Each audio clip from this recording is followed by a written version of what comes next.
ये कहानी है कल्पना की। एक साधारण सी लड़की जो बिहार के एक छोटे से गांव में रहती थी। हर दिन स्कूल जाती, पल्लू से चेहरा ढके।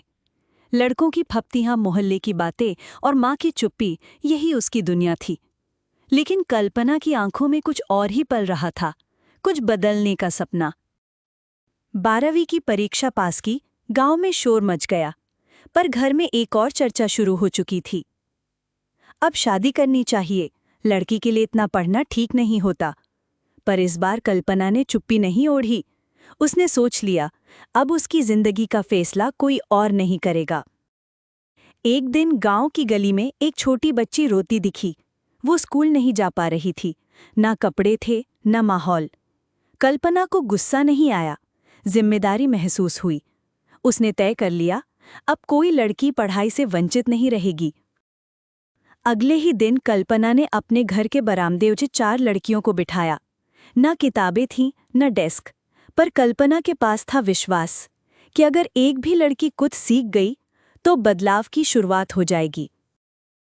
कल्पना ने अपनी 12वीं की पुरानी कॉपियां फाड़ी, उनसे पन्ने बनाए, एक दीवार को काले रंग से रंग कर ब्लैकबोर्ड बनाया। अब उसका बरामदा एक छोटा स्कूल बन चुका था। गांव को यह सब रास नहीं आया। लड़के पत्थर फेंकते, सीटी बजाते। माँ ने कहा, अब बंद कर दे बेटी, शादी कर ले। लेकिन कल्पना डरी नहीं। उसने कहा, मैं नहीं रुकूंगी और अब कोई लड़की भी नहीं रुकेगी। अब कल्पना पढ़ाने से ज्यादा सिखाने लगी थी। सिखा रही थी ना कहना, आत्मरक्षा, हेल्थ की बातें और सबसे जरूरी अपने हक में बोलना। अब लड़कियां सिर्फ पढ़ नहीं रही थी, अब वो सोचने और बोलने लगी थीं। एक एनजीओ को जब इस जुनून की खबर मिली तो किताबें आईं, चटाइयां आईं और सपोर्ट मिला। गांव की पंचायत ने भी कहा, अब हमारी बेटियां कल्पना जैसी बनेंगी। 5 साल बाद कल्पना के बरामदा स्कूल से 47 लड़कियां निकली। कुछ कॉलेज गईं, कुछ हेल्थ वर्कर बनी, एक बैंक में क्लर्क बनी। कल्पना को बेटी प्रेरणा सम्मान मिला।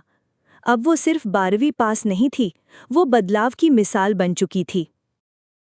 जब एक रिपोर्टर ने पूछा, आप तो सिर्फ 12वीं पास हैं, फिर इतनी ताकत कहाँ से आई?